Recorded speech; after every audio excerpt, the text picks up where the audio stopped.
நல்லது பண்றதுக்கு அரசியலுக்கு வாங்கடா, கொள்ளை அடிக்கிறது கொலை பண்றதுக்கு அரசியலுக்கு. ஸ்டெப் ஸ்டோன்ஸ் வழங்கும் aero square premium flats Parandur புதிய ஏர்போர்ட் அருகில். விட்டா பறந்துடுங்க. நேற்று மாற்றி பேசிட்டாரு, அவ்வளோதான் வித்தியாசம். நான் இப்படி மாற்றி பேசுகிறவங்களை நம்பியா ஆட்சி நடத்துறீங்கன்றது தான் என்னுடைய முதல்லேருந்து வர கேள்வி.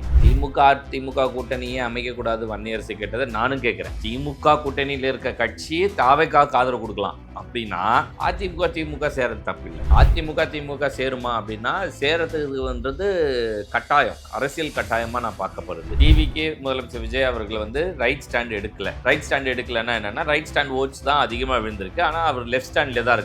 அப்போ இவர் லெஃப்ட் ஸ்டாண்ட்ல ஸ்ட்ராங்கா இருக்கும் பட்சத்தில் அப்போ ரைட் ஸ்டாண்ட் ஓட்டு கண்டிப்பா டைவர்ட் ஆகும். இப்போ வீழ்ச்சி அதிமுகவுக்கு நம்ம பேசிட்டு இருக்கோம், ஓகேவா? ஆனா அது திரு விஜய் அவர்கள் ரைட் ஸ்டாண்ட் எடுத்தாதான் அந்த வீழ்ச்சி கண்டினியூ ஆகும். அந்த லெஃப்ட் ஸ்டாண்ட்லேயே இருக்கும் பட்சத்தில் காங்கிரஸ் வேற கூட்டணியில் இருக்கு, இது கண்டிப்பா கன்சாலிடேட் ஆகும். அப்போ ரைட் ஸ்டாண்ட் ஃப்ரீ ஆகும். அப்போ நம்ம நினைக்கிற அதிமுக வீழ்ச்சின்றது மாறுறதுக்கான வாய்ப்பு இருக்கு. ஆனா அது எடப்பாடி தலைமையில் இருக்குமான்றது இல்ல.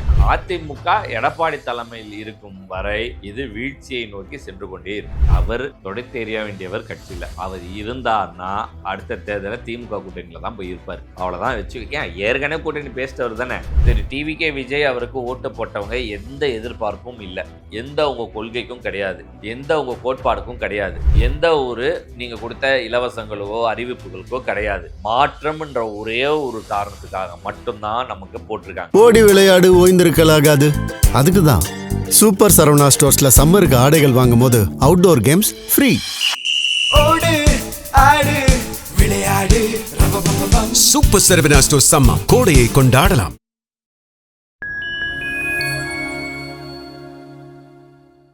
நேயர்களுக்கு வணக்கம். இன்றைய சீகே டாக் நிகழ்ச்சியில் பல்வேறு அரசியல் மற்றும் சமூக நிகழ்வு குறித்து உங்கள் சீகேவோடு பேசவிருக்கிறோம். வாருங்கள் நிகழ்ச்சிக்குள் செல்லலாம். சார் வணக்கம் சார். வணக்கம் சார். இந்த திமுக அந்த கூட்டணி பிரச்சனை இன்னைக்கு வரைக்கும் தொடர்ந்துகிட்டே இருக்கு. நேற்று என்னன்னா எம்எல்ஏ வன்னியரசு பேசினதையும் கேட்டிருப்பீங்க. ரெண்டு பேரும் நினைச்சா என்ன தப்பு, நல்லது தானே அப்படின்ற விஷயத்தையும் பேசியிருக்காரு. ஆனா தலைவர் வேற விதமா பேசியிருக்காரு. வேற ஒன்றும் இல்ல, ஒழுங்கா போன வாரம் பேசும்போது சனிக்கிழமை நல்ல மூட்ல இருந்துக்கிறாரு, உண்மையிலத்தை கக்கிட்டாரு. ஞாயிற்றுக்கிழமை திங்கக்கிழமை ஃபோன் கால் நிறையா வந்திருக்கும். நேற்று மாற்றி பேசிட்டாரு, அவ்வளோதான் வித்தியாசம். நான் இப்படி மாற்றி பேசுகிறவங்களை நம்பியா ஆட்சி நடத்துறீங்கன்றது தான் என்னுடைய முதல்லேருந்து வர கேள்வி. சரியா? இப்போவும் இன்னைக்கு அறிக்கை என்ன தெரியுமா, நாங்கள் இன்னும் திமுக கூட்டணியில் தான் இருக்கிறோம், ஆதரவு. ஸோ இப்போ திமுக கூட்டணியே அமைக்கக்கூடாது வன்னியரசு கேட்டதை நானும் கேட்குறேன். இப்போ ஏன் அமைக்கக்கூடாது? திமுக கூட்டணியில் இருக்க கட்சி தாவைக்காவுக்கு ஆதரவு கொடுக்கலாம் அப்படின்னா அதிமுக சேரது தப்பில்லை. இதுதான் ரியாலிட்டி. சரி, நம்ம எங்கே எதில் ஸ்டாண்ட் பண்ணுறோன்றது ரொம்ப முக்கியம். திமுக சேருமா அப்படின்னா சேரத்துக்குன்றது கட்டாயம், அரசியல் கட்டாயமாக நான் பார்க்கப்படுது. ஏன் அப்படின்னா இதுதான் காங்கிரஸுக்கு நடந்தது.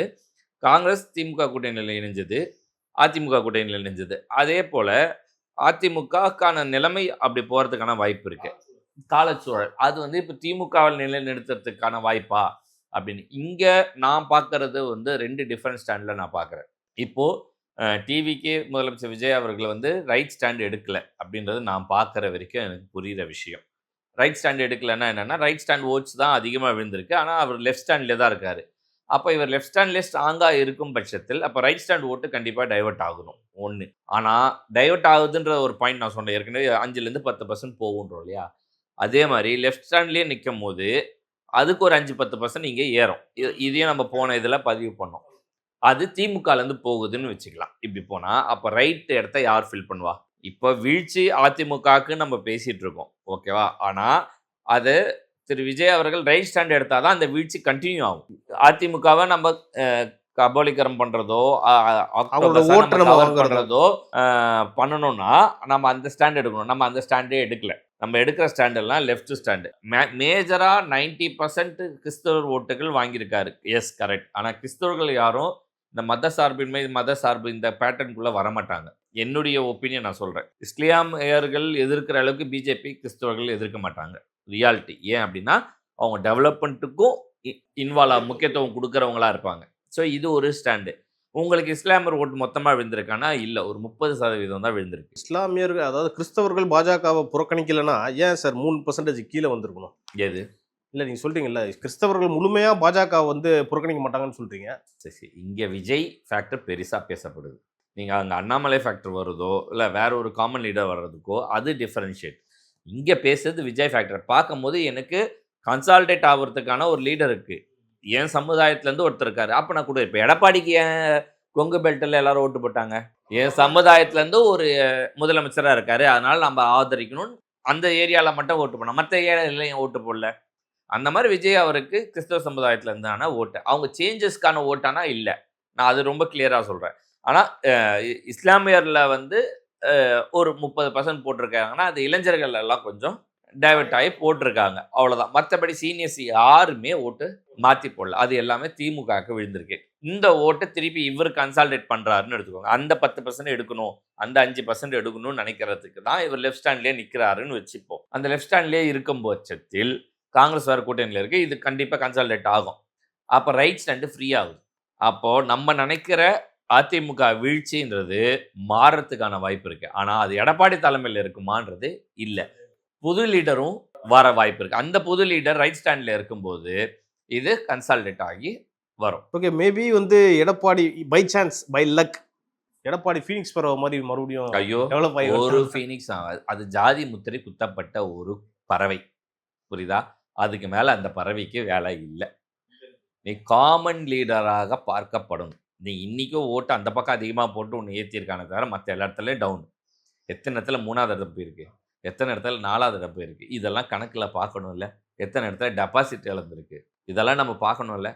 ஸோ இதை தவிர்த்து நம்ம பார்க்கும்போது இன்னைக்கு வேற மாவட்ட செயலாளர் கூட்டம் வர கூட்டியிருக்காரு. ஆமாம்மா, அவர் மாவட்ட செயலாளர் கூட்டோம், அடுத்தது பகுதி செயலாளர் கூட்டம், வட்ட செயலாளர் கூட்டம். அவர் தொடை தெரிய வேண்டியவர் கட்சியில். அவர் இருந்தார்னா அடுத்த தேர்தலில் திமுக கூட்டணியில் தான் போய் இருப்பார், அவ்வளோதான். வச்சு ஏன் ஏற்கனவே கூட்டணி பேசிட்டவர் தானே, அதனால் அது பிரச்சனை. அதிமுக தொடங்கப்பட்டது திமுகவை எதிர்த்து, ஓகேவா? அப்படின்னா அதை ஸ்டாண்ட் பை. இப்போ தேர்ட் ஃப்ரண்ட்டில் நான் சொல்லுறது என்னென்னா, ரைட் ஃப்ரண்ட்டுக்குன்னு ஒருத்தர் டெவலப் ஆகி வராங்கன்னா அதை ஆதரிக்க வேண்டிய கட்டாயத்துக்கு அதிமுக தள்ளப்பட்டது தான் பெட்டர். வேறு வழியே இல்லாமல் திமுக போய் ஆதரிக்கிறதுன்னு ஒரு ஆப்ஷன். இதுக்கு இன்னும் 5 வருஷம் டைம் ட்ராவல் நம்ம பண்ண வேண்டியது இருக்குது முன்னாடி. ஆனால் அன்றைக்கி இருக்க காலத்தில் யார் லீடரோ அதை பேஸ் பண்ணி அந்த முடிவு எடுக்கலாம். இவர் யாரை கேப்சர் பண்ணிட்டு வராருன்றது தெரியணும், இவங்க யார் எமர்ஜ் ஆகி வராங்கன்றது தெரியணும். இது ரெண்டுமே பார்க்காம அந்த முடிவுக்குள்ளே நம்ம வர முடியாது. ஆனால் அதிமுக எடப்பாடி தலைமையில் இருக்கும் வரை இது வீழ்ச்சியை நோக்கி சென்று கொண்டே இருக்கும். ஓகே, நீங்கள் சொல்கிறபடி பார்த்தா இப்போ யார் ஒரு ரைட் இருக்காங்களோ அடுத்து ஒரு ரைட் அரசியல் பண்ண போகிறாங்களோ அவங்களுக்கு சப்போர்ட்டாக இருக்கணும்னு நீங்கள் சொல்கிறீங்க. அதிமுக போகிற போக்கு பார்த்தா நீங்கள் பாஜக கூட்டணியில் தொடரணும்னு சொல்கிறீங்களா? பாஜக கூட்டணி இப்போ இன்னைக்கு செய்தி வந்து பாஜகவில் அண்ணாமலை தலைவராக மீண்டும் ஆக்கிறத பற்றி பேச்சுவார்த்தை நடந்துட்டு இருக்குன்னு சொல்கிறாங்க இல்லையா?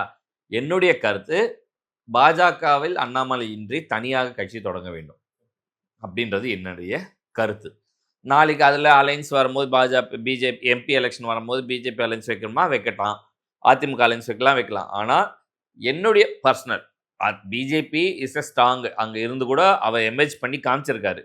இங்கே வந்து அந்த பிராண்ட் பண்ணுறாங்க. திமுக பண்ண அளவுக்கு டிவிக்கு அந்த பிராண்டை பண்ண மாட்டாங்க எனக்கு தெரிஞ்சு. ஸோ அதுலேயே இருந்துமே திரு அண்ணாமலை அவருக்கு வந்து பெரிய ஃபேஸ் வேல்யூவாக கிரியேட் ஆக முடியும். இப்போ இருக்கிற காலத்தில் இப்படியே போகுதுன்னு வச்சுக்கோங்க. நீ கேட்குற மாதிரி பிஜேபி கூட்டணியில் அதிமுக இருக்கு. அடுத்த தேர்தலில் ஈக்குவல் ஷேரிங் போகும், சீட் ஷேரிங்கு ஈக்குவலாக போகும். ஸோ அப்போ இன்னும் அதுக்கான அப்பர் ஹேண்ட் இருக்கு. அப்போ யார் தலைமையில் இருக்கும் அப்போ கூட்டணி? யார் அதிகமாக எம்எல்ஏ அப்போ வின் பண்ணுறாங்களோ அவங்க தலைமையில் அந்த கூட்டணி அப்படிதான் பார்க்கணும். தேர்தலுக்கு அப்புறமான கூட்டணியாக பார்க்கலாம். ஆனால் அப்போது இப்போ suppose BJP AIADMK alliance Annamalai தான் பிஜேபியோடைய லீடராக இருந்தால் அது அண்ணாமலை தலைமையாக தான் இருக்கும். ஆனால் இன்னி வரைக்கும் அந்த பேச்சு தான் அடிபட்டு இருக்கு. ஆனால் என்னைக்கு தொடங்க போறாருன்றதா தெரியல. கட்சி தொடங்கணுன்றது என்னுடைய கருத்து. பிஜேபியிலே தொடர்ந்தாலும் அது பெரிய அவருக்கு இம்பேக்ட் கிரியேட் ஆகாதுன்றது. ஏன்னா அந்த இந்த தேர்தல் மக்கள் வந்து ஒரு புது ரூல் புக் எழுதியிருக்காங்க. நீங்கள் இதெல்லாம் சொன்னால் இதெல்லாம் நடக்கும் அப்படின்றது கிடையாது. இனிமேல் எதுக்கு எடுத்தாலும் பிஜேபி, மத்திய ஒன்றிய, தமிழ், சமஸ்கிருதம் இதெல்லாம் பேசுவாங்கன்னு நீங்கள் நினைக்கிறது இல்லை, புரியுதா? கிட்டத்தட்ட 80% மக்கள் இதுக்கு அப்பாற்பட்டு தான் இருக்காங்க. அந்த ஏன் 20 கூட வைக்கிறாங்கன்னா அது இஸ்லாமியரும் சில கிறிஸ்தவர் இருக்கிறவங்களும் தான் அந்த இதுக்குள்ளே நம்ம சேர்க்குறோம். அதில் 10% அது போயிடுச்சுன்னா ஒரு 10% காமனாக திமுக, திராவிடன்னு 98 வந்தவங்கள இருக்கிற கொஞ்சம் பேர். அவ்வளோதான். அதை தவிர மீதி எல்லாமே ஆப்போசிட்டில் தான் இருக்குது. ஸோ இது வந்து இவங்களுக்குமே இருக்கும். நான் அந்த அரசியல் பார்க்கணுன்றது என்னுடைய விருப்பமாகவும் இருக்குது. விஜய் விசஸ் அண்ணாமலைன்னு போகும்போது 2 பேருமே எனக்கு தெரிஞ்சு கரப்ஷன் ஃப்ரீ கவர்மெண்ட் ஃபார்ம் பண்ணி கொடுப்பாங்கன்றது நினைக்கிறேன். இவங்களுடைய போட்டி வளர்ச்சிகள்லையும் டெவலப்மெண்ட்லேயும் இருக்கணும். அதே மாதிரி இவங்க கிட்ட போட்டி இருக்குமே தவிர பொறாமை இருக்காதுன்னு நான் நினைக்கிறேன். ஏன் அப்படின்னா, நீ போட்ட திட்டத்தை நான் வந்து நிறுத்தணும்னு நினைக்க மாட்டேன், நான் போடுற திட்டத்தை நீ வந்து நிறுத்தணும்னு நினைக்க மாட்டேன். இதெல்லாம் இருக்கும் நான் நம்புகிறேன். அதனால தான் நான் விஜய் விசஸ் அண்ணாமலை வரணும்னு ஆசைப்பட்றேன். இங்கே எடப்பாடியை போட்டாலோ திமுகவில் கூட ஓரளவுக்கு 50% பண்ண மாட்டாங்கண்ணா. ஆனால் கலைஞர் அரசியல் வேறு, எல்லாத்தையும் நிறுத்துறது மாற்றுறதுன்னு இருந்தது. பட் என்னை பொறுத்த வரைக்கும் இவங்க 2 பேரும் இருக்கும்போது அந்த குரோத் நல்லாயிருக்கும். எடப்பாடி அதிலலாம் அதிமுக அந்த இதெல்லாம் சரிப்பட்டு வரமாட்டாங்கன்னு என்னுடைய ஒப்பீனியன். இல்லை, நீங்கள் சொன்னீங்களே சார், அண்ணாமலை அவர்கள் வந்து தனியாக கட்சி தொடங்கினா நல்லதுன்னு நீங்கள் சொன்னீங்க. இப்போ மறுபடியும் அவர் என்னுடைய விருப்பம் நான் ஓகே, சொல்றேன். உங்களுடைய விருப்பம்னு சொல்றீங்க. இப்போ பாஜகவில் இப்போ மறுபடியும் சேர்ந்து தலைவர் ஆகிறாருன்னு வச்சுக்கோங்களேன். ஏற்கனவே நடந்த அவருக்கு பழைய பிரச்சனை எல்லாம் நடந்திருக்குல்ல, மறுபடியும் நடக்காதுன்றதுல என்ன சார்? அதுக்காக தான் நான் தனியாக என் விருப்பத்தை நான் அங்கே பிரதிபலிக்கிறேன். அந்த மாதிரி திருப்பி வளர்ச்சி கொண்டு வந்து திருப்பி இங்கே இருக்க அரசியல் களத்துக்காக அவர் பலியிடுறது, அந்த மாதிரியான விஷயங்கள் இருக்கக்கூடாதுன்னு தான் இவர் தனியாக ஆரம்பிச்சுன்னு இவரோட ரூல் புக் ஒன்று போட்டு போகட்டும்ன்றது என்னுடைய ஒப்பீனியன். பட் இப்போ புரிஞ்சு இப்போ தெரிஞ்சு நடந்துக்கிற தலைமையாக இருக்கும் பட்சத்தில் அது அண்ணாமலைக்கு எந்த நெகட்டிவிட்டியும் இருக்காதுன்னு நான் நினைக்கிறேன். ஆனால் அதெல்லாம் அவர் புரிஞ்சுக்கணுமா, இல்லை அவருடைய ஆதரவாளர்களோட மனநிலையும் இப்படி தான் இருக்கா சார்? அவர் ரொம்ப தெளிவான நிதர்சனமான உண்மையான அரசியல்வாதி, ஐபிஎஸ். ஸோ இதெல்லாமே வந்து எனக்கு என் பர்சனல் ஒப்பீனியனை பார்த்த வரைக்கும் இஸ் அ குட் டிசிஷன் மேக்கராக இருப்பார். எடுத்தேன் கவுத்தன்றதெல்லாம் பண்ண மாட்டார். எடுத்தேன் கவுத்தன் யாரையுமே கிரிட்டிசைஸ்குள்ளேயும் வராதுன்றது என்னுடைய. டிவிக்கே தவறு செஞ்சால் உண்மையே செஞ்சால் ஆமாம்னு சொல்லுவாங்க. இப்போது நம்ம சொல்கிறோம், ஏற்கனவே நமக்கே தெரிஞ்சு நம்மளே பதிவு பண்ணியிருக்கிறது என்னென்னா, டிவிகே நிர்வாகிகளோ எம்எல்ஏ இந்த ஷார்ட்ஸ் ரீல்ஸ்லேருந்து வெளியே வரணும்னு. இப்போ இந்த ஒரு வாரமாக பார்த்தோன்னா இதுதான் அதிகமாக நடக்குது. நேற்று கூட ஒரு செய்தியில் பார்க்குறோம், ஒரு இந்த அரவிந்த் இந்த எம்எல்ஏ நினைக்கிறேன், சோழிங்கநல்லூர் எம்எல்ஏ நினைக்கிறேன், ஒரு சவ ஊர்வலத்துலேயும் போய் அதை ரீல்ஸாக எடுத்து போட்டிருக்காருன்னு ஒன்று. அப்புறம் அந்த கிடங்கு பிஜிஎம் போட்டார். அதெல்லாம் வந்து தேவையில்லாதது விமர்சனம். நீங்கள் ஆல்ரெடி வளர்ந்து எம்எல்ஏ ஆகிட்டதுக்கு அப்புறம் நீங்கள் மக்கள் சேவை செய்கிறதோ, நீங்கள் தனியாக உங்களை வேறு ஏதாவது ஒரு விஷயம், ஒரு நிகழ்ச்சி, அரசு நிகழ்ச்சி போகிறது, ஒரு ஒரு ஒரு நலத்திட்ட உதவி பண்ணுற விஷயத்துக்கு போகிறது, இதெல்லாம் கூட ரீல்ஸாக போடலாம். இந்த மாதிரியான விஷயங்கள்லாம் இதுக்கு தான் சொல்கிறேன், இந்த மாதிரி விஷயத்த அவங்க தடுக்கணும்னு சொல்லி ஆரம்பத்திலே தவிர்க்கிறது நல்லது. ஏன்னா இதுலேருந்து வந்தவங்க தான், அதனால உடனே பண்ண முடியாது. ஆனால் இவங்க அந்த பதவி, உச்ச பதவி என்னமோ அதை ரீச் ஆகிட்டாங்க. திருப்பி இவங்க அதை பண்ணுறதுன்றது லாஜிக் இல்லைன்றது பேக்ஃபயர் ஆகும். அதையும் மீறி இவங்க இதெல்லாம் பண்ணுறாங்கன்னா, ஒரு அமைச்சருக்கு போட்டிக்கு நான் உள்ளே போகணும்னு நினச்சி கூட பண்ணலாம். ஏன்னா இதை தான் வந்து முன்னாள் முதல்வர் ஸ்டாலின் அவர்களும் சொல்லியிருக்காங்க. ஒரு இன்ஸ்டாகிராம், ஃபேஸ்புக்கை வச்சு இவங்க ஆட்சிக்கு வந்துட்டாங்க, இதுக்கப்புறம் அவங்க எப்படி பண்ண போகிறாங்கன்றதை நம்ம பொறுத்திருந்து பார்க்கணும் அப்படின்னு சொல்லியிருக்காங்க. கரெக்டாக தான் சார் சொல்லியிருக்கேன். இல்லை, நீங்கள் அதே இன்ஸ்டாகிராம், ஃபேஸ்புக் வச்சு தான் அவருமே 70+ சீட்டை வாங்கியிருக்காங்க. அதை வச்சு மட்டும் வரல. நம்ம நீங்கள் நலத்திட்டங்களில் போட்டாலுமே அது இல்லை. இப்போ நீங்கள் அதுக்கு முந்தைய பேச்சு வருது நீ கவனிச்சேன்னா, அந்த இன்ஸ்டாகிராம் பேஜில் நம்ம சரியாக இன்வால்வ் ஆகலன்னு தானே அவரே பேசியிருக்காரு. ஸோ மக்களை இன்னைக்கு செய்தித்தாளையும் செய்தி சேனல்லையும் பார்த்து மக்கள் வந்து கன்ஃபியூஸ் ஆகிறாங்க. எல்லாருமே ஒரு ஸ்டாண்டில் போகிறான். இண்டிவிஜுவலாக ஒரு விஷயம் பார்க்குறது சோஷியல் மீடியா முக்கியமாக இருக்குது. அவங்க அந்த முடிவெடுக்கிறதுக்கு அது ரொம்ப முக்கியமாக இருக்குது. அதனால் அது தேவைப்படுது, அதை செய்கிறாங்க. ஸோ அதை நம்ம வந்து நான் திருப்பி சோஷியல் மீடியாவே கூடாது, இதையும் பண்ண அதுவே அப்படின்றதையும் இருக்கக்கூடாதுன்றது தான் நமக்கு. ஆனால் இன்னைக்கு உள்ள இந்த ஓட்டர்ஸ் வந்து ரொம்ப ஒரு கேர்ஃபுல்லாக இருக்க வேண்டிய விஷயம் சார். ஏன்னா எங்கே பார்த்தாலும் மேனிப்புலேஷன் அதிகமாக இருக்குது. யோசிச்சு சிந்திச்சு இந்த விஷயம் கரெக்டாக இல்லைன்ற தெரிய வேண்டிய இடத்துல இன்னைக்கு ஓட்டர்ஸ் இருக்காங்களா? இருக்கு. அதாவது வெறும் 10 நியூஸ் சேனல் இருக்கும் போது எது சரி தப்பு நம்மளால் புரிஞ்சிக்க முடியல. இப்போ சோஷியல் மீடியா லட்சம் கோடியில் இருக்குது. அதை நம்ம பார்த்துன்ற ஸ்டாண்ட், அவங்கவுங்க ஸ்டாண்டுக்கு ஏற்ற மாதிரி எந்த செய்தி இருக்கோ அதை பார்த்து ஃபாலோ பண்ணி தான் எல்லாரும் போவாங்க. அதுதான் நடக்கும். இப்போது நம்ம இந்த தேர்தல் காலத்தில் வரைக்கும் பார்த்தீங்கன்னா, டிவிக்கு தேர்ட் ஃப்ரண்ட் வரணும், இது செய்யணுன்றதுக்காக நம்ம நிறைய பேசியிருக்கோம். பல பேருக்கு நம்ம வந்து டிவிகே விஜய் ஆதரவாளர்களும் பார்க்கப்படுறாங்க, தவறு இல்லை. நம்ம அப்படிதான் நடந்து மாற்றத்துக்காக பேசணும். இப்போ அதுலேயுமே சில குறைகளோ நிறைகளோ இல்லை நம்மளுடைய இன்னொரு ஸ்டாண்ட் ஒப்பீனியனோ, நீங்கள் ரைட், நம்ம முதல்லேருந்தே பேசுகிறோம், லெஃப்ட் எடுங்க, ரைட் எடுங்க, லெஃப்ட் எடுக்காதீங்க, இது சரி, நம்மளுடைய ஒப்பீனியன் நம்ம சொல்கிறோம். அவர் மாற்றி பேசும்போது நம்ம ஒப்பீனியன்லேருந்து நம்ம என்ன கருத்து வைக்கணுமோ அதான் வைக்க முடியும். அது பல பேர் மாற்றி பேசுறதாகவும் தோணும், செய்தாகவும் இருக்கும். ஓகேவா? இப்போ எக்ஸாம்பிள் 10 லட்சம் கோடி கடன் இருக்கிறது ஏற்கனவே சொல்லிட்டோம். இப்போ நீங்கள் சொல்கிறதெல்லாம் ஒன்றும் பிரயோஜனம் இல்லை. நீங்கள் டு பி ஃப்ராங்க் சொல்கிறேன், நீங்கள் எழுதி வச்சுக்கோ, ஒரு அரசாங்கத்தால் அந்த கடனை அடைக்க முடியுமா? அடைக்கவே முடியாது. நீங்கள் விஜய் அவர் நினச்சா தலைகீழ நின்னாலும் அதை அடைக்க முடியாது. நீங்கள் பண்ண வேண்டியது எக்கனாமிக்கலாக வளர்ச்சியை கொண்டு போகணும். நான் ஏற்கனவே சொன்ன மாதிரி 8-9 லட்சம் கோடி 10 லட்சம் கோடி இருந்த தமிழக ஜிடிபியை 36 லட்சம் கோடிக்கு போயிருக்கு. சாரி 18 லட்சம் கோடியாக இருந்த இன்டர்னல் ரெவன்யூ 36 லட்சம் கோடி திமுக போயிருக்கு. நீங்கள் அது 70 லட்சம் கோடி ஆக்கி ஆனால் கடன் அப்படியே வச்சிங்கன்னா அது வெற்றி. கரெக்ட். அது அதிகமாக ஆகக்கூடாது. கடன் 10 லட்சத்துலேருந்து 15, ஏன்னா கண்டிப்பாக ஆகும், வட்டி ஆகும். நம்ம வட்டி கட்ட வேண்டிய கட்டாயத்தில் இருக்கு. ஸோ வட்டி கட்டி கடன் ஏறாமல் இந்த நீங்கள் வந்து அந்த அவங்க சொன்ன $2 trillion ரெவன்யூ $1 trillion ரெவன்யூ கொண்டு போயிடுற அளவுக்கு நீங்கள் ஒர்க் பண்ணோம் அப்படின்னா இது கட்டுக்குள் வரும். நம்மளுடைய இது கடன்ன்றது இப்போ 4.5 லட்சம் கோடி கடன் ஒரு தலையில் இருக்குன்றத நாளைக்கு அது வந்து 2.5 லட்சம் கோடி 2 லட்சம் இப்படி மாறும். ஸோ அப்படி தான் நம்ம பண்ண முடியும். சிம்பிள். இதுக்கு எக்ஸாம்பிள் ஏன் முடியாது, இப்போ நாளைக்கு இப்போ கீழே வந்து எல்லாத்தையும் கமெண்டில் போட்டுகிட்டே இருப்பாங்க, நாங்கள் பண்ணிவிடுவோம். வாய்ப்பு இல்லை. ஏன் அப்படின்னா காங்கிரஸ் 10 வருஷமாக பெட்ரோல் டீசல் விலைக்கு ஏற்றத்துக்காக கொடுக்கப்பட்ட 3.5 லட்சம் கோடி பாண்டை நிவர்த்தி பண்ணுறதுக்கு, அதாவது 50-60% கலால் வரி மாதிரி ஏற்றி டெய்லி ஃபியூலில் கன்சியூமிங்கை ஏற்றி அந்த கடனை அடைக்கிறதுக்கு வட்டியோடு சேர்த்து அடைக்கிறதுக்கு 10 வருஷம் ஆச்சு. இந்த பிஜேபி கவர்மெண்ட் 10 கூட இல்லை 12 வருஷம் ஆச்சு. 3.5 லட்சம் அந்த இதுலேருந்து ரெவன்யூ எடுத்து 2026 மார்ச் மாதம் தான் நில்லுக்கே வருது.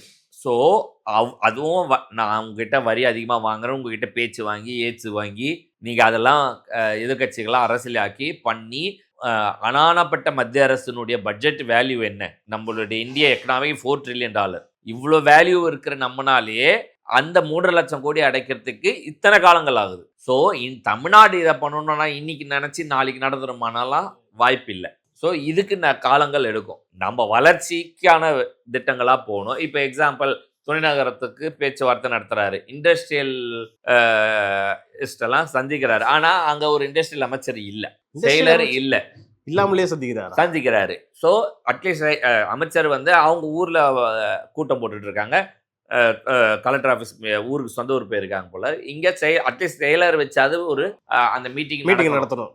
அது இல்லை, பக்கத்தில் இருக்கணும்னு காட்டணும். ஏன் அப்படின்னா தான் அந்த நிர்வாகம்லாம் வந்து அவங்கள அப்ரோச் பண்ணுவாங்க, அதை உங்ககிட்ட கொண்டு வருவாங்க. அது கொஞ்சம் முறையும் கூட, அந்த முறை அதை சரி பண்ணணும். அதை நீங்கள் ஓகே பண்ண வேண்டிய கண்டிஷனில் இருக்குது. அது போக நீங்கள் வளர்ச்சின்னு கொண்டு போகணுன்னா ஏர்போர்ட்டை நீங்கள் வந்து நிறுத்தி வைக்கிறீங்க. பரந்தூர் ஏர்போர்ட்டை இப்போதைக்கு என்ன ஸ்டேஜில் அதை நிறுத்துறேன், இது வரைக்கும் இன்னும் நீங்கள் வந்து அதுக்கு ஒரு கமிட்டி போடலை. நான் வந்து எடுத்தன் கவுத்தன் நீங்கள் வந்து அதை ப்ரொசீட் பண்ணுங்கன்னு நான் சொல்லலை. ஒரு கமிட்டி போட்டு நஷ்டீடை ஏற்றி கொடுத்து, ஏன்னா கிட்டத்தட்ட கிணறு தாண்டின ஒரு விஷயம். நம்ம அதை எடுக்கிறது ஈஸியாக, புதுசாக ஒரு இடத்துல போய் பண்ணுறது ஈஸியான்றது பார்க்கணும். ஸோ அந்த வளர்ச்சி நம்மளை பெருசாக பாதிக்கும், நம்மளுடைய வளர்ச்சியை குறைக்கும். ஸோ அப்படி இருக்கும்போது இந்த கடனுக்கு வட்டி நம்ம எங்கேருந்து கட்ட போகிறோம்? நலத்திட்டத்துக்கு எங்கேருந்து ஃபண்டு கொடுக்கும்? நலத்திட்டத்துக்கு நம்ம இருக்கிற ஃபண்டை நீங்கள் சொல்கிற பேட்டர்னில் பண்ணிட்டு போயிடலாம். வட்டி நீ 10 லட்சம் கோடிக்கான வட்டி எவ்வளோ வருது? கிட்டத்தட்ட இப்போ 4.25 லட்சம் கோடிக்கு 36,000 கோடி வந்து வட்டியாக கட்டிட்டு இருந்தாங்க திமுக அரசு. இவங்க வந்து 3.5 லட்சம் கோடி தான் கடன் வாங்கினாங்க, 4 அதிகபட்சம் அப்படின்றது கான்செப்ட் சொல்கிறாங்க. ஸோ அந்த கடனுக்கு 4.5 லட்சத்துக்கு 36,000னா கிட்டத்தட்ட 10 லட்சத்துக்கு கிட்டத்தட்ட ஆண்டுக்கு 70,000 கோடி, 7% கூட 70,000 கோடிக்கு மேலே வட்டி கட்ட வேண்டியது இருக்குது. அப்போ அது 5 வருஷத்துக்கு கேட்டால் அதுவே 3.5 லட்சம் கோடி. நீ 10,000லேருந்து 3.5 லட்சம் கோடினா 14 லட்சம் கோடியில் வந்து நிற்க வட்டிக்க மாட்டேன். இப்போ இந்த ரெவன்யூலாம் நீங்கள் இதெல்லாம் இந்த பக்கம் இதெல்லாம் நம்ம நிறுத்திட்டு, வளர்ச்சியை நிறுத்திட்டு நீங்கள் எக்கனாமிக்கை ஸ்லோ டவுன் பண்ணிட்டீங்கன்னா எப்படி? அதே இதில் அம்மா உணவகத்தை பண்ணியிருக்காங்க, அது ரொம்ப வரவேற்க வேண்டிய விஷயம். டிரான்ஸ்போர்ட்டேஷன் ரொம்ப வரவேற்க வேண்டிய, ஏன்னா அன்னாடக ஆட்சிகளுக்கு அந்த வருமானம் வேற ஒரு பொருளை இன்வெஸ்ட் பண்ணி வேற ஒரு செலவு வேற ஒரு இதில் அவங்க அதை எடுத்து சேர்க்க முடியாது. அது திருப்பி வேற ஏதோ ஒரு செலவினங்களில் தான் வரும், அது ரெவன்யூவாக நமக்குள்ளே ஜென்ரேட் ஆக தான் போகுது. ஸோ அது வரவேற்க வேண்டிய விஷயம். இந்த மாதிரி சின்ன விஷயங்களில் பண்ணுற விஷயங்களோட பெரிய விஷயங்களும் நம்ம கூர்ந்து பார்த்து டெவலப்மெண்ட்டை கொண்டு போகணும். ஏன்னா அந்த பரந்தூர் விஷயத்த வந்து முழுக்க ஒரு அரசியல் சம்பந்தப்பட்ட ஒரு பிரச்சனையா இருக்குல்ல சார், அதுல வந்து நமக்கு தலையிட்ட அரசியல் சார்புன்றது இல்லவே இல்லை. ஒரு குறிப்பிட்ட மக்கள் அங்கே போராட்டம் பண்ணுறாங்க, ஏற்றுக்கிறேன். அந்த இடத்துல நான் இருந்தாலும் நான் போராட்டம் பண்ணுறதுனால அது எனக்கு குத்தம் தான், வலிக்கம் தான், நான் ஒத்துக்கிறேன். ஆனால் ஒரு 4,000 ஏக்கர் அக்வசேஷன், ஓகேவா? அதில் 2000 ஏக்கர் ஆல்ரெடி கொடுத்துட்டாங்க மக்கள். 2000 ஏக்கரில் படிப்படியாக கொடுக்கறது இந்த தேர்தல் நிறுத்தி வச்சுருந்தாங்க.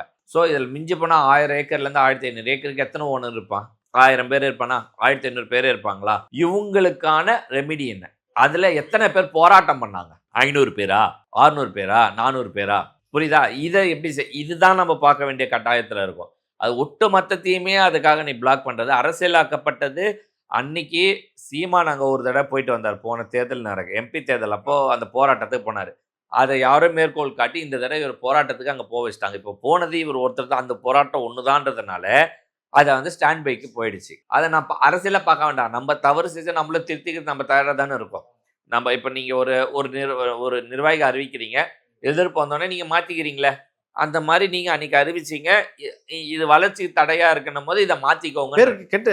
பேர் கட்டுறாதா சார்? அதுக்கு தான் அவர் பார்க்குறேன். சரி, இதில் பேர் கேட்டுறதுக்குலாம் ஒன்றும் இல்லை. முதல்ல நான் முதல்லேருந்து சொல்கிறேன், இன்னைக்கும் நான் பதிவு பண்ணுறேன். திரு டிவிகே விஜய் அவருக்கு ஓட்டு போட்டவங்க எந்த எதிர்பார்ப்பும் இல்லை, எந்த உங்கள் கொள்கைக்கும் கிடையாது, எந்த உங்கள் கோட்பாடுக்கும் கிடையாது, எந்த ஒரு நீங்கள் கொடுத்த இலவசங்களுக்கோ அறிவிப்புகளுக்கோ கிடையாது. மாற்றம்ன்ற ஒரே ஒரு காரணத்துக்காக மட்டும்தான் நமக்கு போட்டிருக்காங்க. ஆனால் கொள்கைன்னு அவருக்கு ஒன்று இருக்கும். சரி, என்ன கொள்கைன்னு அவருக்கு வரும்? நீ இந்த 2 வருஷத்துல என்ன கொள்கையை நீ கொண்டு வருவேன்? நான் திருப்பி சொல்லிட்டா, சீமான் நம்ம 10 வருஷம் 15 வருஷத்துல பல கொள்கை மாற்றங்களாக இருக்கு. திமுக 60-70 ஆண்டுகளில் பல கொள்கைகள் மாறி இருக்கு. அதிமுக கொள்கைகள் பல, அந்த கோவில்களில் பலியிடுறது தடுத்தாங்க, கொள்கை தப்புன்னா அது அடுத்த தேர்தலில் மாற்றினாங்க. அரசு ஊழியர்களுக்கெல்லாம் இது கிடையாதுனாங்க, அதுக்கு அடுத்த தேர்தலில் மாற்றினாங்க. இதெல்லாம் நடக்கும். அதனால யாரும் வீழ்ச்சி அடைஞ்சோ தோல்வி அடைஞ்சோ கெட்ட பேர் வந்தோ போகிறது கிடையாது. அது ஒரு சட்டன்னு ஒரு ஸ்டேஜுக்கு மட்டும்தான். இன்னொன்று, இது தொழில் சம்மந்தப்பட்டது. இதை நீ தடுத்தனா மத்திய சப்போர்ட்லேருந்து மற்ற இண்டஸ்ட்ரியல் சப்போர்ட்டை நீ வந்து இழக்க நேரிடும். இண்டஸ்ட்ரியல் ஆல்ரெடி பக்கத்தில் ஆந்திராக்காரன் விலை வரிச்சு காத்துட்டு இருக்கான், எல்லாத்தையும் அங்கே எடுத்துட்டு இருக்கான். இந்த நேரத்தில் இதையும் நீங்கள் லாக் பண்ணீங்கன்னா ஒட்டுமொத்தமாக அங்கே ஷிஃப்ட் ஆகிடும். அப்போ நம்ம பண்ணி பிரயோஜனம் இல்லை. நம்ம பெரிய இண்டஸ்ட்ரியல் காரிடாரே ஒரு இடம் ஸ்ரீபெரும்புத்தூர், சுங்கச்சத்திரம், இந்த ஸ்ட்ரெச்சில் தான் கொண்டு போயிருக்கோம். இப்போ இந்த இடத்த நீங்கள் அதை நம்ம பண்ணும் போது இவங்களுக்கான செகண்ட் ஆப்ஷன் எங்கன்ற தேடி நோக்கி போயிடுவாங்க. நான் ஏற்கனவே ஒரு இண்டஸ்ட்ரியலிஸ்ட் பேசும்போது சொன்னதையும் நான் பதிவு பண்ணியிருக்கேன். ஸோ இதுதான் நிதர்சனம். இதை புரிஞ்சு இதை நடத்துக்கணும். எனக்கு கீர்த்தனா போன்றவர்களுக்கு அந்த அமைச்சர் கொடுத்து அது எந்த அளவுக்கு ஒர்க் பர்ஃபார்ம் பண்ண போகிறாங்கன்னு எனக்கு தெரியல. ஏன்னா அது கொஞ்சம் எக்ஸ்பீரியன்ஸ்டாக இருக்கணும். இங்கே இண்டஸ்ட்ரியலிஸ்ட்டை நீங்கள் சந்திக்கிறீங்க, அந்த அம்மா ஊரில் இருக்காங்க. இது வந்து எந்த அளவுக்கு வந்து இது சரியாக இருக்கும்னு எனக்கு தெரியும். இன்ஃபேக்ட் ஒரு தொழிலதிபர் வந்து பார்க்குறாருனாலே அந்த அமைச்சர் இல்லையான்றதை பார்ப்பாங்க. அவங்க இல்லைன்ற போது எப்படி இந்த கவர்மெண்ட் வந்து ரன் ஆகுன்ற அந்த இமேஜ் வந்து கிரியேட் ஆயிடுச்சுன்னா அதே வந்து பெரிய சிக்கல். ஆமாம், இப்போ ஒரு தடவை சிஎம்ஐ பார்க்க முடியும், அடுத்த தடவை அமைச்சரை தானே பார்க்கணும், செயலரை தானே பார்க்கணும். ஸோ இது வந்து ஃபாலோ பண்ண வேண்டிய கண்டிஷனில் இருக்குது. பார்ப்போம். டிவிக்கே வந்து ஒரு 30 வயசு அந்த இவங்களுக்கு கீர்த்தனாக்கு ஒரு அமைச்சர் பதவி கொடுத்துரும். உண்மையிலே வரவேற்கத்தக்க விஷயம், பாராட்டுறோம் நம்மளும். ஆனால் அவங்களுக்கு வந்து தொழில்துறை கொடுக்கணுமா அந்த கேள்வி வருது. கரெக்டு. நான் கொடுக்கணுமான்ற கேள்வியில் நம்ம யாருன்றதை நம்மள எல்லாம் கேள்வி கேட்கலாம். பட் நான் சொல்கிறது வந்து எக்ஸ்பீரியன்ஸ் ஆன பர்சனுக்கு அது கொஞ்சம் போயிருந்துருக்கலாம். நான் என்ன சொல்கிறேன், இது ஆதவர்ஜுனா கூட கொடுத்துருக்கலாம். அவர் போன்றவர் கொஞ்சம் எல்லா இடத்துலையுமே கனெக்ட்ல இருக்கிறவர். இந்த உத்தேச பட்டியல் ஒன்று வந்துச்சு சார், ஃபர்ஸ்ட் தொழில்துறை அவருக்கு தான் அந்த பேர் அவங்க போட்டிருந்தாங்க போல இருக்கு. பட் இவங்களுக்கு இவங்களோட செயல்பாடு எப்படி இப்போ பண்ணாமையே நம்ம யூகிக்கிறோம் அப்படின்றத விட, இது நான் சொல்கிறேன், இங்கே நடக்கும் போது அவங்க இங்கே இல்லைன்றது தான் என்னோட கேள்வி. இப்போ இங்கேயே ஆரம்பிக்குது இல்லை. ஸோ சிஎம் தான் தொகுதி போக சொன்னாலும் அமைச்சருடைய இது இங்கே இருக்கணும். ஏற்கனவே முன்னாள் அமைச்சர் தங்கம் தென்னரசு ஒரு விமர்சனமும் வச்சிருக்காரு, இவங்களுக்கு வந்து அந்த அரசு நிர்வாகத்தோட அந்த அனுபவமின்மை வெளியே காட்டுதுன்ட்டு. அது இருக்கு, எவ்வளோ ஃபாஸ்ட்டாக கற்றுக்குறாங்கன்றது பார்க்கலாம். பட் இந்த நிர்வாகம் இமிடியேட்டாக ரியாக்ட் பண்ண வேண்டிய நிர்வாகம். கண்டிப்பாக அந்த சிச்சுவேஷனுக்கு இருக்கணும். இன்னைக்கு அதனால் ஏற்கனவே நம்ம பேசியிருப்போம். ஏற்கனவே திமுக அரசாங்கம் கொண்டு வந்த இண்டஸ்ட்ரியல் இதை அப்படியே கண்டினியூ பண்ணி அதை ஃபில்ஃபில் பண்ணுறதுக்கு என்னமோ அதை பண்ண வேண்டிய கட்டாயத்தில் இந்த அரசாங்கம் இருக்குன்னு சொல்லியிருந்தேன். ஸோ அதுக்கு இவங்க கேப்பபிளா, அதை இவங்க சரியாக பண்ணுவாங்களான்றதுல எனக்கு ஒரு டவுட் இருக்குது. ஓகே சார், இப்போ இது வரைக்கும் அமைச்சர் கீர்த்தனா பற்றி பேசிட்டு இருந்தப்ப இன்னொரு அமைச்சர் ராஜ்மோகன், பள்ளிக்கல்வித்துறை அமைச்சர் ராஜ்மோகனுக்கு வந்து அந்த சினிமாட்டோகிராஃபி ஆக்ட் அந்த ஒரு இலாக்காவையும் கொடுத்துருக்காங்க. இதை வந்து ஏன் கொடுத்தீங்க, இவருக்கு சினிமாவில் என்ன ஒரு அனுபவம் இருக்குன்ற மாதிரி நடிகர் விஷால் அவர்கள் ஒரு கேள்வி எழுப்பியிருக்காரு. அதாவது சொல்ல, நம்ம நினைக்கிறதெல்லாம் தான் அவர் கொடுக்கணும்னு நினச்சேன். எப்படி இப்போ நம்ம கீர்த்தனாக்கு பேசணும், பட் நம்மளுடைய காமன் ஒப்பீனியன்லேருந்து பேசுகிறோம். எனக்கு இண்டஸ்ட்ரியலிஸ்ட் இண்டஸ்ட்ரியல் எப்படி டெவலப் ஆல்ரெடி இது அந்த இண்டஸ்ட்ரியில் ஒரு பயம் உருவாயிடுச்சு வேறு. அதை நான் ஏற்கனவே பதிவு பண்ணியிருக்கேன். அதுக்கப்புறம் தான் அவங்க இலாக்காவே அறிவிக்கிறாங்க. அதனால் நம்ம அதை பேசுகிறோம். பட் ராஜ்மோகன் எந்த விதத்தில் அதில் குறைன்னு தெரியல. ஓகேவா? எனக்கு தெரிஞ்சு அவர் சரியான கேண்டிடேட்டாக தான் நான் பார்க்குறேன். வேற என்ன இப்போ அது விஜய் அவரே வச்சுக்கணுமா? எல்லா துறையும் சேர்த்து அவரே தலையில் வச்சுக்கணுமா? என்ன எதிர்பார்க்குறாரு திரு விஷால் அவர்கள்? நான் கமெண்ட் பண்ணணுன்றதுக்காக பண்ணக்கூடாது. ஓகேவா? நீங்கள் போன தடவை ஒரு கமெண்ட் கொடுத்தீங்க, அது சரியான கமெண்ட், அதெல்லாம் ஓகே. பட் இப்போ நீங்கள் ஒவ்வொன்றத்தையும் விமர்சிக்கிறது வந்து சரியா இல்லை. விஷால் அவர் போய் ராஜ்மோகனை சந்தித்து அவருடைய கோரிக்கைகள்லாம் வச்சு அதை அவர் நிறைவேற்றலாம், அதை சரியாக ஹேண்டில் பண்ணலன்னு அதுக்கப்புறம் இதை பேசி கொடுத்தா பரவாயில்ல. உங்களுக்கு இப்போ ஈகோ பிரச்சனையா இருக்கு. ஏன்னா நீங்கள் சீனியராக ஹீரோவாக இருக்கீங்க, ஒரு ஜூனியர் டிவி ஆர்டிஸ்டாக ஒரு மினிஸ்டர் ஆயிட்டாருன்ற உங்களுக்கு ஒரு உறுத்தலாக இருக்கலாம், அதாவது ஈகோஸ்டிக்காக இருக்கலாம். பட் அது அவருக்கு இல்லை. எனக்கு தெரிஞ்சு ராஜ்மோகன் அவருக்கு பள்ளி கல்வித்துறை கொடுத்துருக்கிறதும், சினிமா துறை கொடுத்துருக்கிறதும், தமிழ் வளர்ச்சித்துறை கொடுத்துருக்கிறது எனக்கு சரிப்படுது. ஏன்னா நான் என்னடா அவர் இத்தனை துறையை தாங்குவாரான்னு, தமிழ் வளர்ச்சித்துறை பெரிய பேர்டன் இல்லாதது. பட் அவரை தவிர இப்போதைக்கு சிறந்த தமிழ் வளர்ச்சிக்கு கொடுக்க வேண்டிய கேண்டிடேட் இல்லை. அப்புறம் கல்வித்துறைக்கு நீங்கள் பாஸ் ஆகிட்டீங்களான்னா, இத்தனை வருஷம் பாஸ் ஆனவனுக்கு தான் பார்த்து போட்டுங்களா, உட்கார வச்சிங்களா, அந்த கேள்விகள் கிடையாது. அவர் எப்படி காமராஜர் நம்ம ஏற்கனவே எடுத்துக்காட்டு சொல்லியிருக்கோம். எந்த படிப்பு படித்தா அவர் உங்களுக்கு இலவசனாலும் கல்விக்கு இம்பார்ட்டன்ஸ் கொடுத்தாரு? கருணாநிதி எந்த காலேஜ் போனார்? அப்போ நீங்கள் அதெல்லாம் நம்ம எடுத்துகிட்டு வந்து பேசுறது லாஜிக் இல்லை. அவர் செயல்பாடுகள் செயல்பட்டு அதுக்கப்புறம் எப்படி இருக்குன்றது நம்ம கேட்டோம்னா பரவாயில்ல. ஏன்னா இதுக்கு முன்னாடி வந்து இதே துறைக்கு வந்து மூப்பே சாமிநாதன் இருந்தாங்க. அதுக்கு முன்னாடி பார்த்தீங்கன்னா கடம்பூர் ராஜு இருந்தாங்க. ஏன் இவங்கெல்லாம் கூட சினிமா துறையை சேர்ந்தவங்க, ஏன் அங்கெல்லாம் போய் கேட்கல? அவங்களாம் சினிமா துறையை சார்ந்தவங்களும் ஆயிட்டாங்க தெரியுமா? அதுக்கப்புறம் டிஸ்ட்ரிபியூட்டர் ஆயிட்டாங்க, ப்ரொடியூசர் ஆயிட்டாங்க, வேற பேரில் பண்ண முடியும், அதெல்லாம் பண்ணியிருப்பாங்க. ஓகேவா? ஆரம்பிக்கும் போது அப்படி கிடையாது. ஸோ இவர் சாமிநாதன் இல்லை, திமுகவுடைய அவர் வந்து அதில் இல்லை. பட் அதுக்கு கடம்பூர் ராஜு இருந்தார், அவர் பினாமி பேர்லேயோ இல்லை யாரோ பேரில் ப்ரொடியூஷன்லாம் பண்ணார். சரியா? அந்த மாதிரிலாம் இவர் இல்லை அப்படின்னு நீங்கள் எடுத்துக்கலாம். ஓகேவா? பட் இவர் ஒரு சின்ன திரையிலேருந்து வந்ததாகவோ இதுவாகவோ பார்த்துருக்கப்படுது. ஸோ அதனால் நீங்கள் வந்து ஒரு தாழ்ப்புணர்ச்சியில் அது சொல்லலாம், பேசியிருக்கலாம். ஓகே, இந்த மாதிரிலாம் வரக்கூடாதுன்றது தான் நம்மளுடைய கருத்தாக இருக்குது. பொறுத்திருந்து பார்ப்போம் சார். நிறைய விஷயம் பேசணும். உங்கள் நேரத்துக்கும் கருத்துக்கும் நன்றி. நன்றி.